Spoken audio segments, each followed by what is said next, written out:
Hello, everyone. My name is Melanie Pirro, and I am the Managing Director of ADS Dental Transitions, and I'll be facilitating this webinar today, which is entitled How to Sell Your Dental Practice in 2024 Market Updates. You're going to learn a lot of do's, don'ts, and extra information you never knew you needed to know. Hopefully. You're in for a treat today with two speakers, Matt Scherer and Adam Goldsmith. They are with PMA Practice Transitions and also members of ADS Dental Transitions. Almost back. Now we're scheduled for Tuesday. If you could put yourself on mute throughout the presentation, and then we can open it up for questions at the end. We'll leave about 10 to 15 minutes. And you could continue typing in chat questions that you have as the presentation goes on, so you don't forget by the end. You may want to, I don't know if you can auto mute everybody until the end, Mel, just in case. Yeah, maybe do that. I'll do that. And then that way they don't have to worry about it. All right, so here's Matt and Adam. You're on. All right, well, thank you. As Melanie stated, my name is Matt Scherer, and I have Adam Goldsmith. Adam, give him a nice wave. We did this presentation a year ago, and it went very well. So we were asked if we could do it again. So here we are. And as Mel stated, it's how to sell your dental practice. And we have several points we want to go over. One is, the first one is strategic preparation. The next one is optimizing efficiency, revitalizing your space, navigating pitfalls, and financial empowerment. So those are kind of the points that we want to discuss today. And really the first one we're going to start with is strategic preparation, and that is planning ahead. Whether you're looking to sell your practice or just transition out of your practice, we have many doctors that just don't want to be practice owners anymore, and they're looking to transition out of ownership. It's really good to start planning at least 3 to 5 years prior to either retiring or wanting to just sell. And the reason why we say 3 to 5 years is typically the banks will require at least 3 years of financials, so past financials. And when purchasers are looking at the practice, they are also looking for the past 3 years of financials. Mel, you're still on screen, just so you know. I don't know if you know that.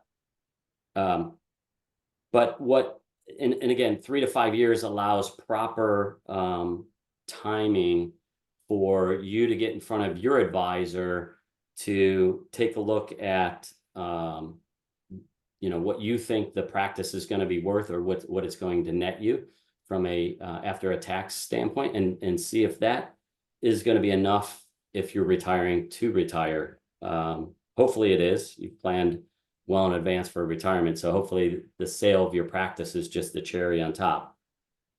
But we always suggest to get a professional appraisal, and the reason why is typically when somebody appraises the practice, they're looking at all your financials, and they're looking at we call it kind of clean tax returns, if you will, taking a look at expense items and seeing if there's expenses that don't need to be run through the practice anymore, such as, let's say you're paying your spouse or children are on the payroll. There's things you're running through your lab, or the other one is your lab or your office expenses. So a lot of times doctors will run personal things through their office expenses. And what the 3 to 5 years allows you to do, especially if you go 5 years, is get in front of your CPA to clean up the tax returns, try to pull out some of those expenses that are not necessarily business expenses. And what that will do is allow us as appraisers and banks and buyers to see the true cash flow of the practice. Because when it all boils down to the very end, cash flow is king. And the cash flow, the easier it is to see the cash in your practice, the more likely a buyer is going to buy it, and the more likely a bank is going to be able to finance the buyer. So you really need to, take a look at those expense items, optimize them, make sure that, you're getting whatever really isn't a business expense out of there. And again, 3 to 5 years allows you to do that. Anything you want to add there, Adam? Anything I missed? Yeah, thank you, Matt.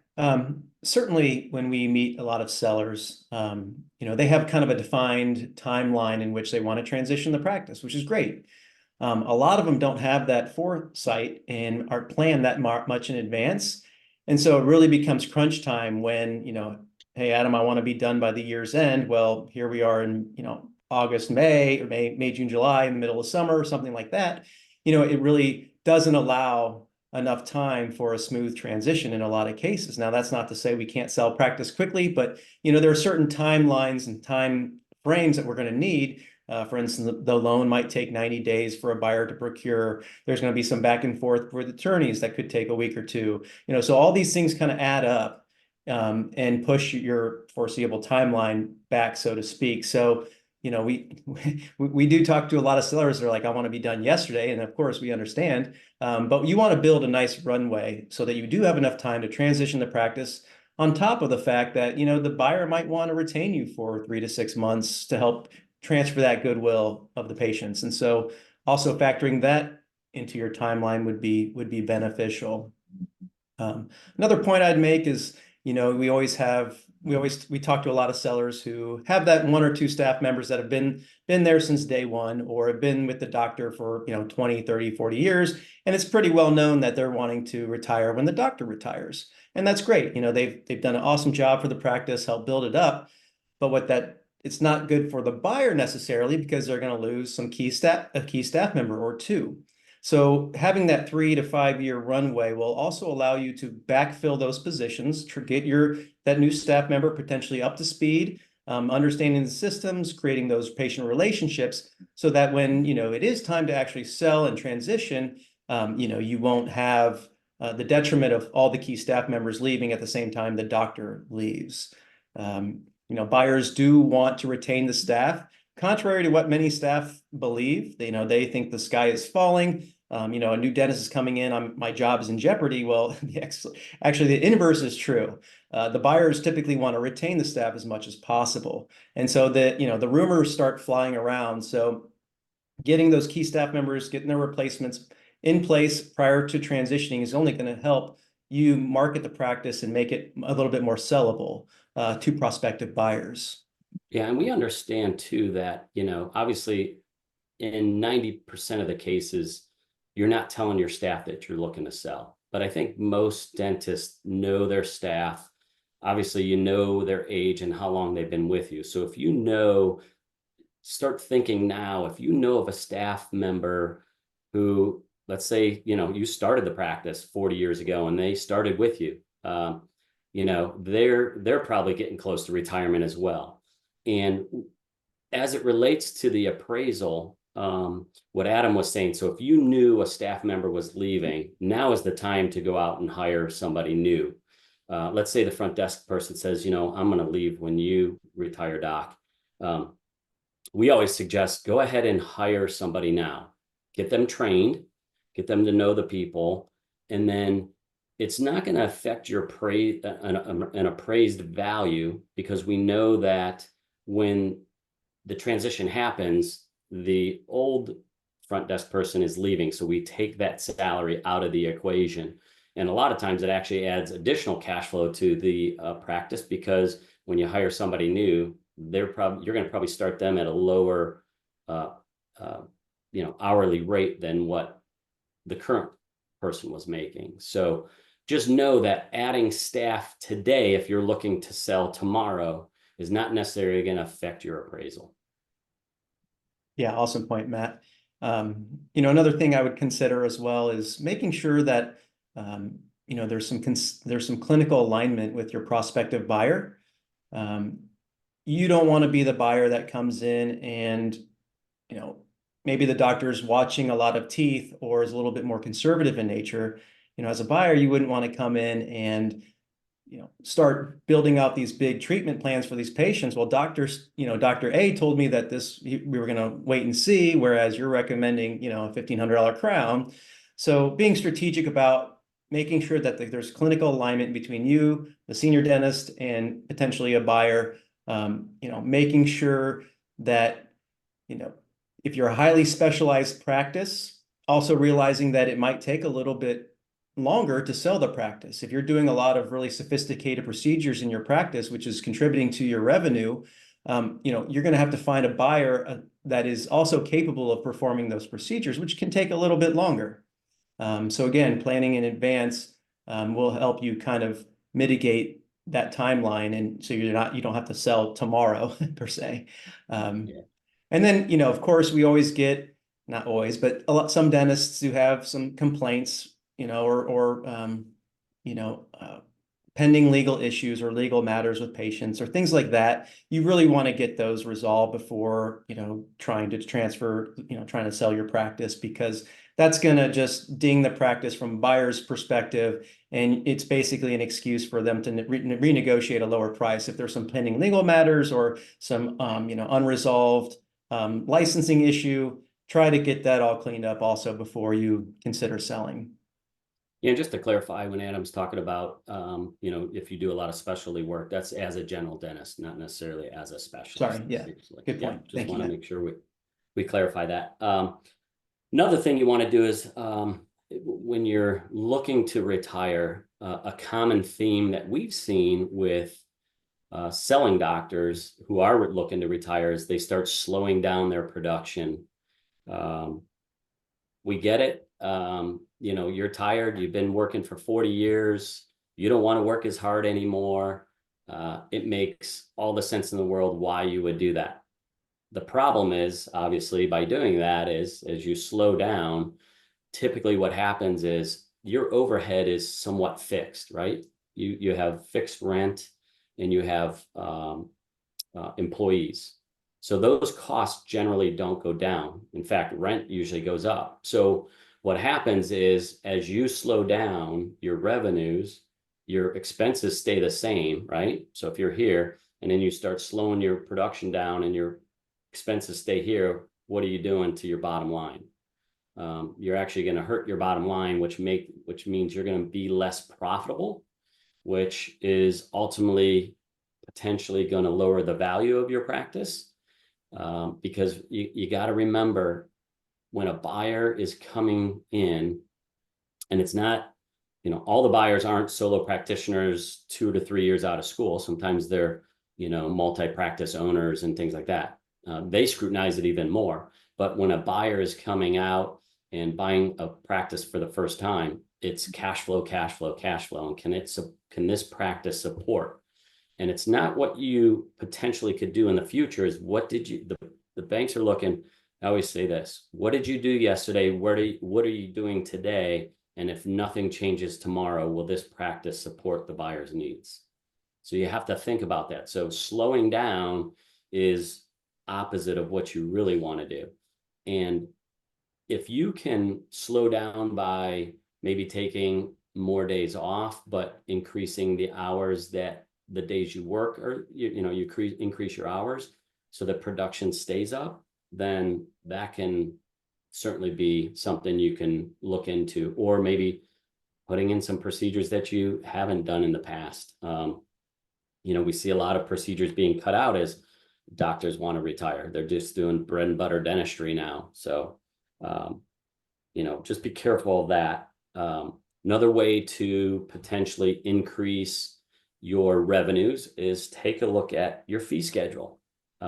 We talked to a lot of doctors, and I can tell you that, I always ask the question, when's the last time you raised your fees? And inherently it's, I haven't raised them in maybe 5 or 10 years. Well, why not? The price of bread goes up every single year. And I get every doctor's worried about, wow, if I raise my fees, I'm going to lose patients. Well, if you do a study of your fees versus maybe even some of your competitors' fees, you might find you're much lower. And even though you raise your fees, okay, go to the competitor, you're going to be paying the same fee. And most of the time they won't. So there are resources. I believe it's Adam, I think you knew that wrote this down, fairhealthconsumer.org. Is that one of them for local fee benchmarking? Mhm. Okay.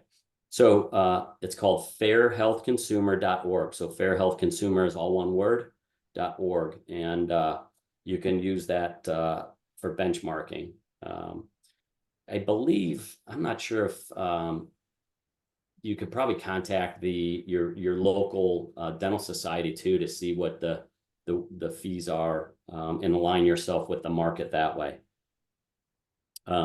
Another way to increase your revenues without really increasing days worked or maybe taking more time off and keeping revenues is negotiating your PPO fees. This one is so huge, and I know some of you out there are probably saying, "Yeah, easier said than done," right? I know it's very difficult to negotiate PPO fees because PPOs kind of have you, or at least they think they have you. But there are companies out there that will help you look at reimbursement rates for the PPOs. And if you're in a lot of PPOs, it never hurts to drop. I've talked to many doctors who have dropped lower paying PPOs and their revenues didn't drop. Yes, they may have lost some patients, but guess what? You're almost doing free dentistry on those patients anyways, because the fees just don't make sense. So take a look at your fees and what PPOs you're in, and you may want to make some adjustments there. There's some great plans out there that, pay well, and maybe jump on those plans as also. So those are just some things that you can do to, keep the revenues going without maybe, and maybe even cutting back a day or two in your schedule. And again, take a look at your schedule. Maybe you open up a little bit longer, again, the days that you are there versus, spreading it out and consolidating your schedule.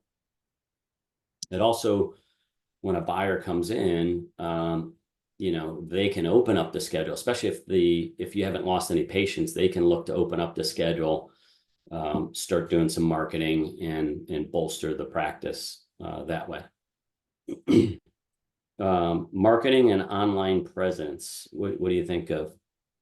Adam's like our marketing guru, so Hardly, but yeah, especially for the younger first-time buyers. I mean, if they hear or know after they've signed the non-disclosure agreement, they're going to obviously do a little research on their own about your practice, and they want to make sure that it's slightly up to date. And they're going to probably look at your website and see what kind of condition it's in.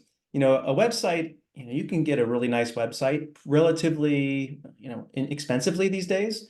And so it may be worthwhile to invest in a new website so that that first impression that those buyers make of your practice is a positive one. Even though the practice itself might be a little dated, at least you have a really robust, fresh, sophisticated online presence. Because typically buyers will, especially the younger first time, they'll look at your website, your online presence, and see where you stand against competition and other prospective sellers, perhaps. So it may not be a bad idea to invest in, and you don't have to spend an arm and a leg. One thing I would say is that there are marketing agencies that will lease you a website. And this is a digital asset you basically don't own yourself. You're basically renting it from them. So maybe, have something that actually you own, you can transfer as an asset of the company that you can transfer to a buyer. Especially one that generates new patients is going to be really valuable in the eyes of a buyer.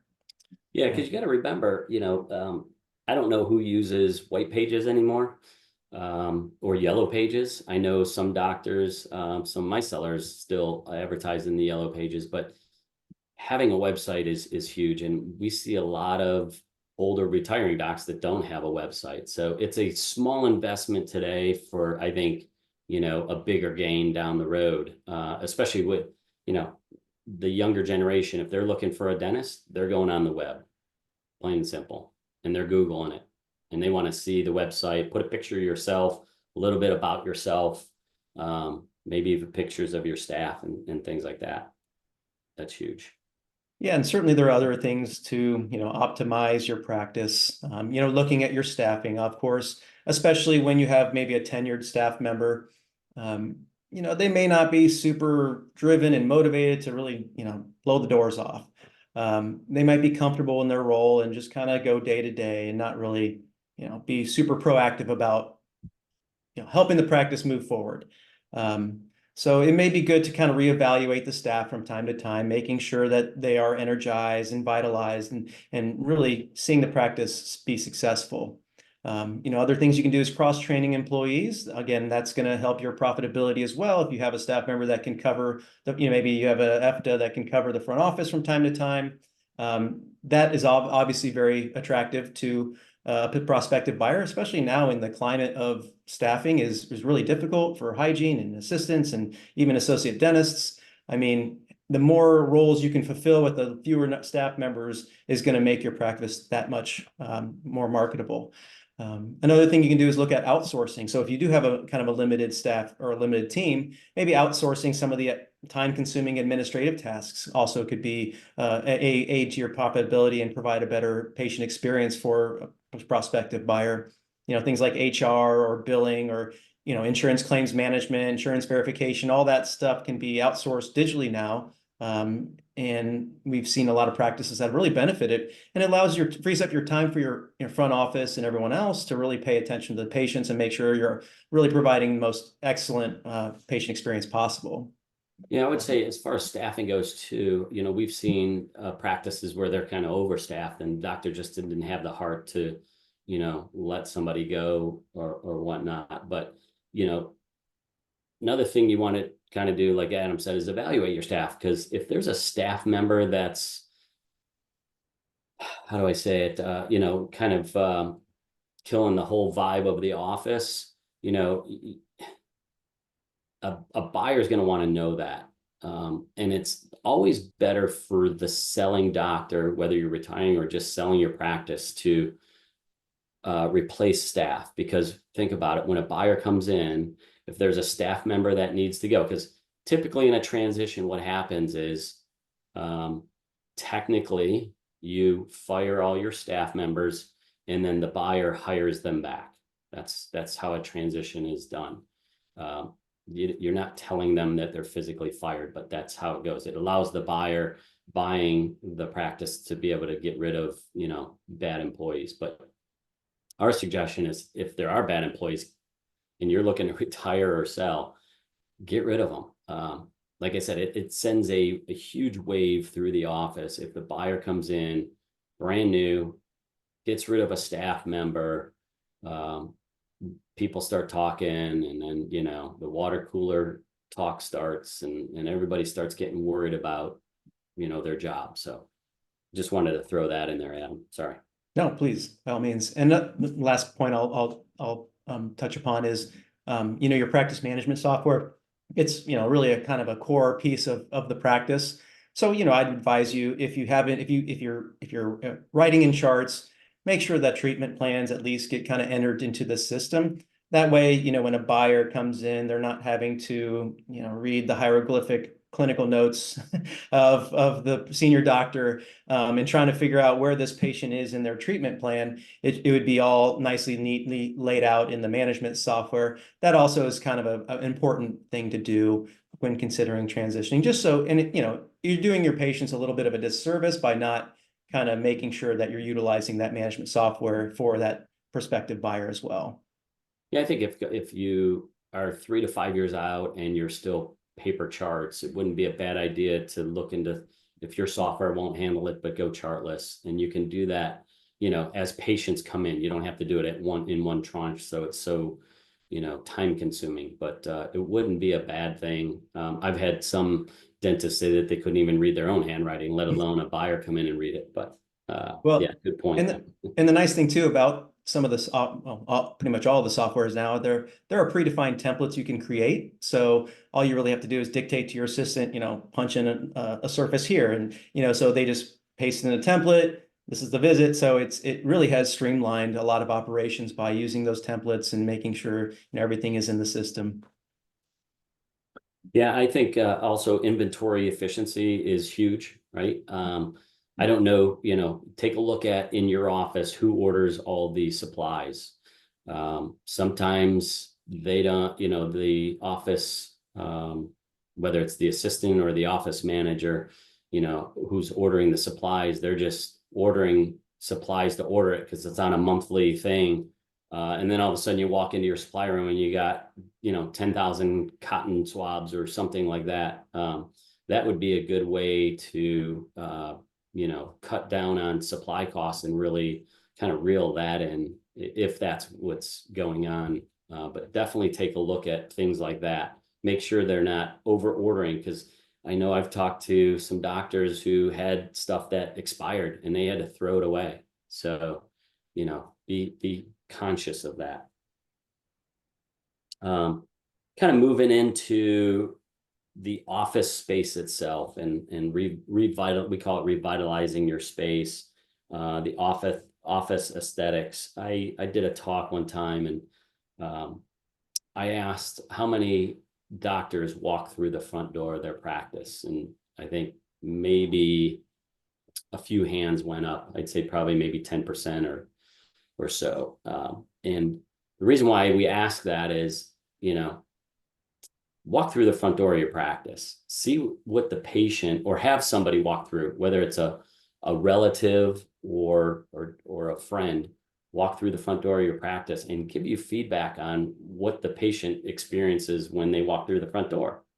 A lot of doctors come through the back door, or staff come through the back door, and they don't realize that there's paint chipping on the front, or, just whatever it is.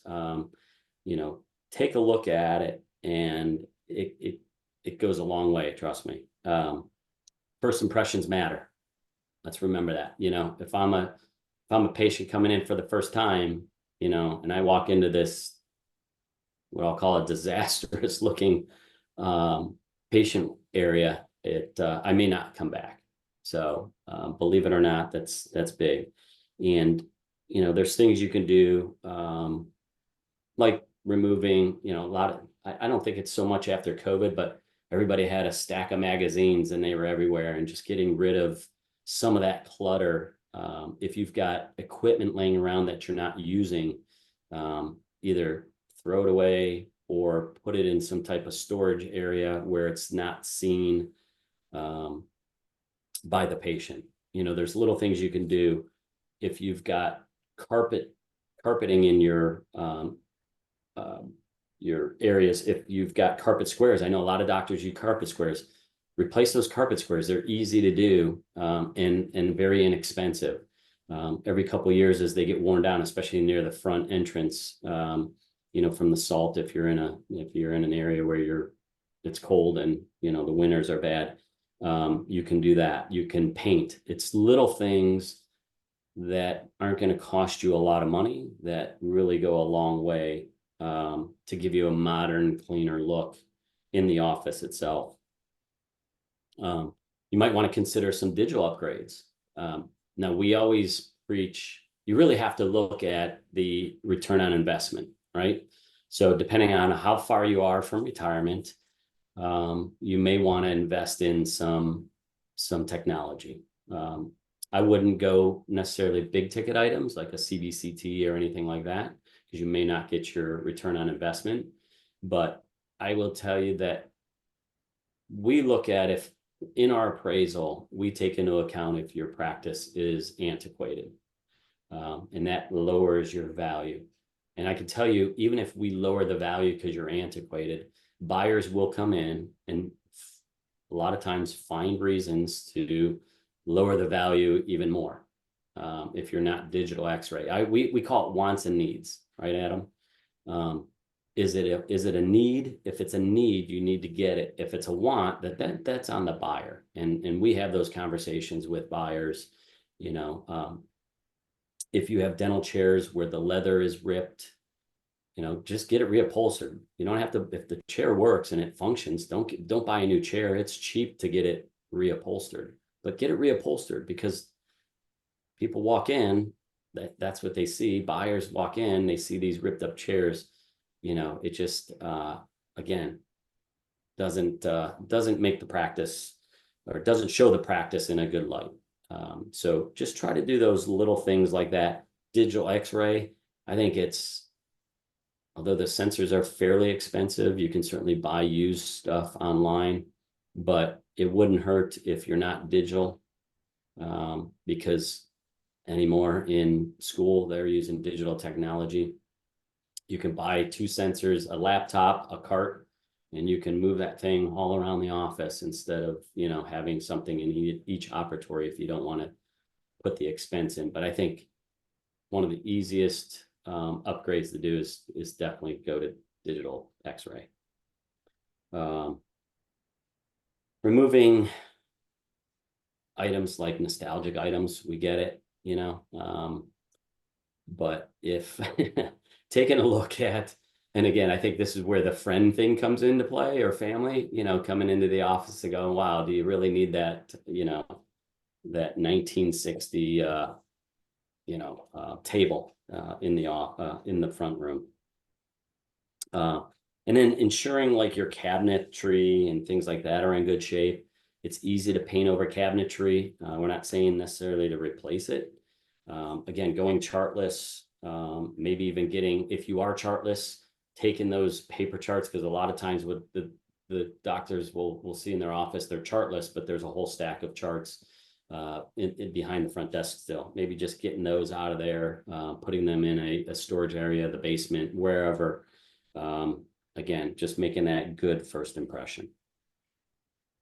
Certainly. And, another thing that you can do just to aid in the overall aesthetics is, not only in the waiting areas, but also in the operatories, like reupholstering chairs, but, little comfort features, whether it's, maybe a little bit better partitions between the ops where patients feel a little bit more secure about talking about their health conditions, things like, mounting a TV on the ceiling. TVs, nowadays are pretty inexpensive, and getting them wired isn't an arm and a leg, but it really adds a nice touch. If a new patient comes in and they're able to watch Sports Center or their favorite, cooking show on the television while you're working on them or examining them, I think that just really aids in that overall patient experience and revitalizing your space for a minimal investment.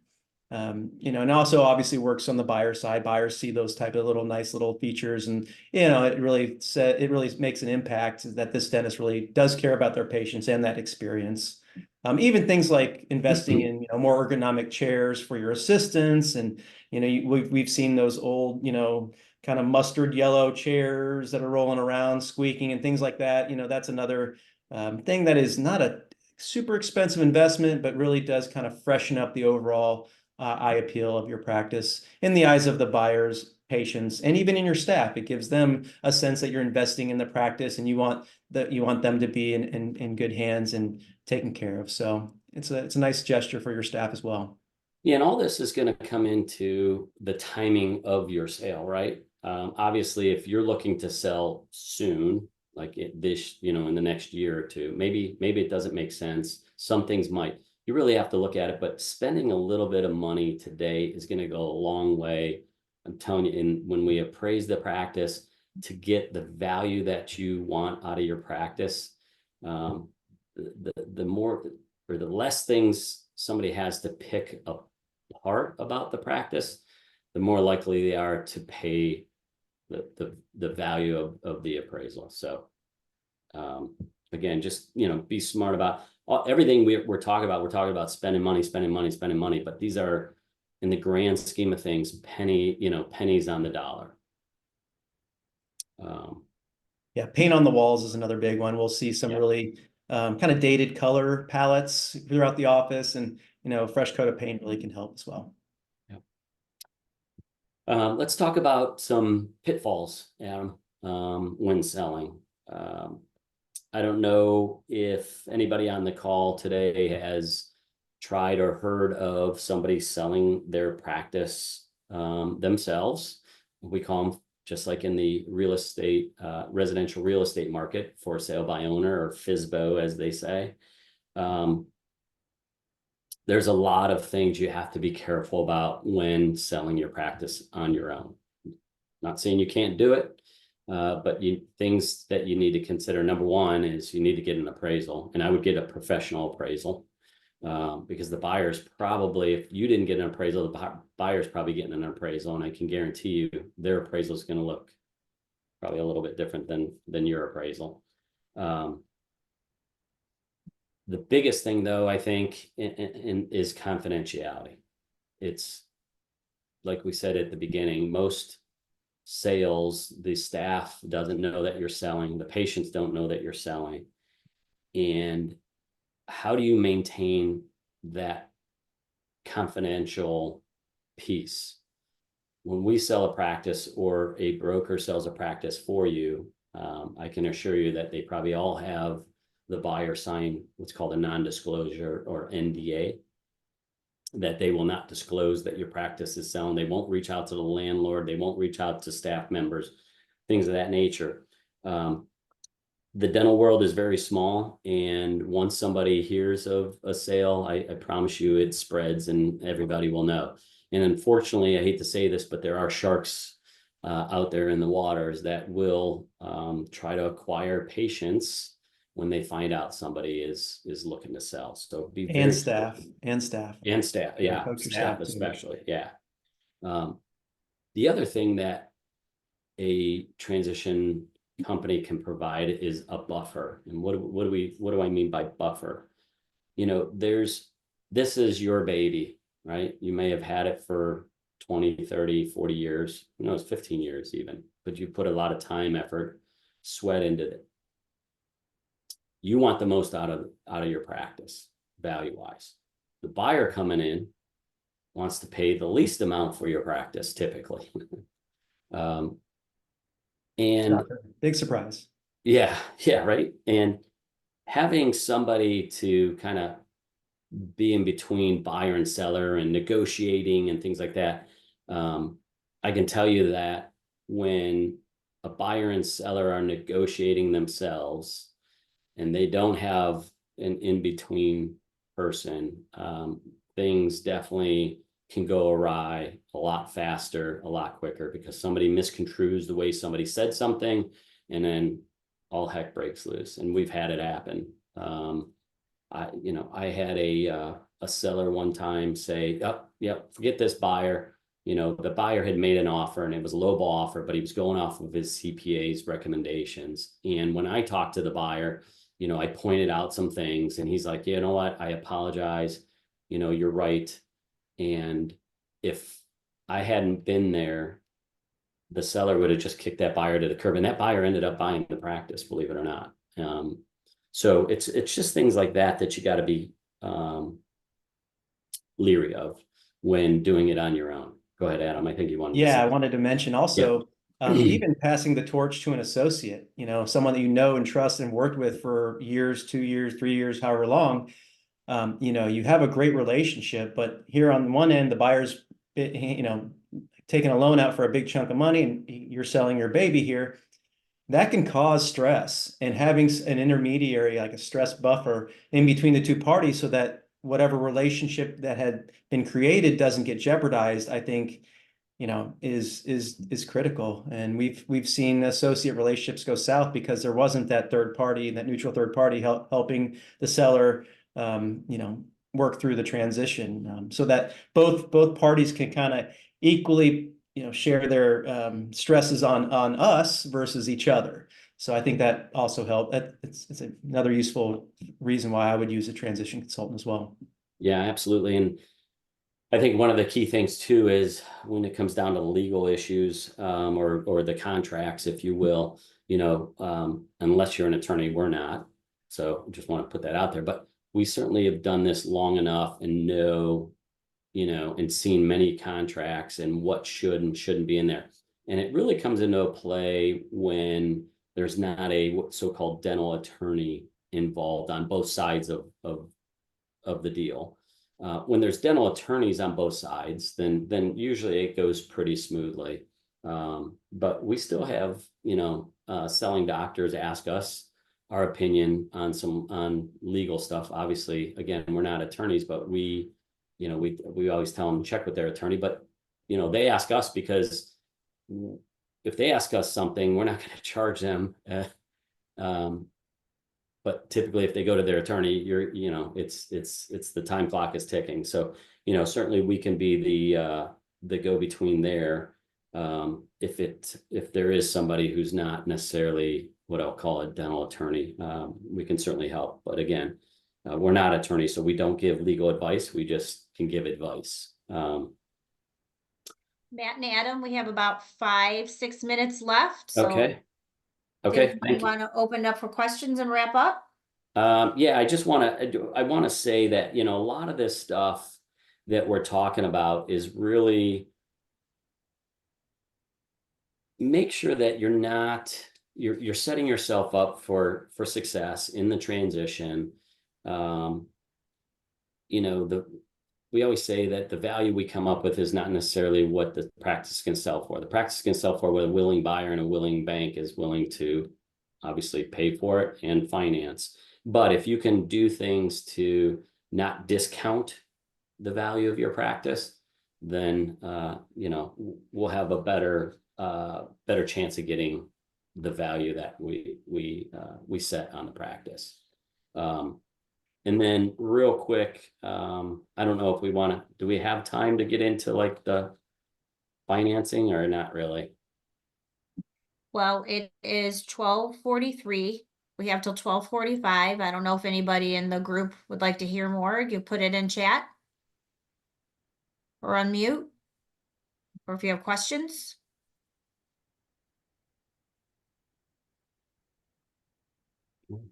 Maybe Matt just mentioned about maybe the potential for a real estate and practice transaction, how that's handled from a bank's perspective and maybe from the seller side or buyer side, excuse me. Yeah, that's a good point. So if you own your own building, typically what banks require from a buyer is between I'll call it, say 5 and 10% liquidity. So if you're buying a practice for $500,000, they want to see, you know, potentially 50,000 in liquidity for the buyer. Where that comes into play is if the buyer is buying the building, banks will require anywhere from 10 to 20% down. And a lot of times what happens is the buyer doesn't have the money to put down and also maintain the liquidity requirement that the bank requires them to have to buy the practice. So one thing I always tell somebody who's selling their office and owns their own real estate is, are you okay with taking a note for the down payment of the real estate? And the banks will a lot of times require that, again, because if the buyer doesn't have the liquidity requirement to A, put down, and B, to satisfy the loan, they're not going to want the buyer to come out of pocket with that money. So just be prepared. If you do own, you might want to have that conversation with your transition specialist. But I always have that conversation when somebody owns their building. And it is usually 2 separate loans. You have a practice loan, you have a building loan. And it just real quickly touching upon the lease scenario, if you are renting a space, making sure it's assignable. So planning in that in advance. I mean, heaven forbid you'd sell the practice and find out that the buyer can't lease your space without any issues. So making sure there are clauses in the lease contract allowing you to sublet, sublease, or assign that lease to another party. Yeah, lease is huge. We've seen deals where landlords can be difficult, and last thing you want is, you know, on the last hour, the lease is you know, not assumable or something. There's an issue with the lease and the deal falls apart. Good point, Adam. So, Melanie, I think we can open it up for questions if you want to unmute everybody, I guess. And if somebody wants to unmute themselves and ask a question to Adam or I, we're happy to. Yeah, everyone, you're all unmuted and able to talk. So if you'd like to unmute yourself, if you have a question. There's got to be some question out there. I know we didn't cover everything. You could also type in chat. Yeah, I'm going to throw something out there. I see that we have, somebody said they're an orthodontist, 2 years from selling. You know, if you're a specialist looking to sell your office, I would say it's even more important to get ahead of the game. The tough thing we always tell our selling doctors, and the question we always ask is, how long is it going to take to sell my practice? And And honestly, there's no crystal ball. We don't know. You could have a wonderful practice in a wonderful area and it takes longer than a rural practice, and the practice, isn't as nice or, as yours, and it sells quickly. But it's even more important if you're a specialist, because you have to remember, we always talk about buyer pool. As the buyer pool shrinks, the longer it could take to sell your practice. And Adam kind of touched on, if you're a general dentist and you're doing specialty work, again, that shrinks your buyer pool. So if the buyer pool is shrinking, then it's going to potentially be tougher to sell the practice, or take longer. I shouldn't say tougher. It may take longer to sell your practice. So specialty practices should definitely, I believe, should get on the market at least, a year and a half to 2 years prior to wanting to sell. Now here's the other side of that coin, though.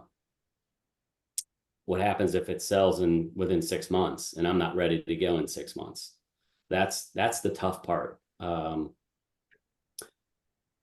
Again, you can have the transition company look at your practice, and if it can support 2 doctors, maybe the buyer will keep the seller on. Or if it's a requirement, we'll go out there and market, hey, this practice is for sale, but the buyer or the seller wants to work another year or 2 years in the practice. And certainly if the practice can support it, I will tell you 9 times out of 10, most buyers are okay with the seller staying on for a period of time, because it just helps with the transition. So I just wanted to throw that out there. I saw that we had maybe a couple specialists out there. Definitely look at your timing on that. Anyone else want to ask someone? I don't see anyone else in chat with a question. And by all means, feel free to reach out to us individually if you don't feel comfortable asking these questions in front of an audience. We're here to help you in any way we can, and love working with people and fielding questions. So by all means, don't hesitate to reach out to PMA, Matt or I. Yeah, or contact your local transition ADS transition company. They will certainly love to answer your question.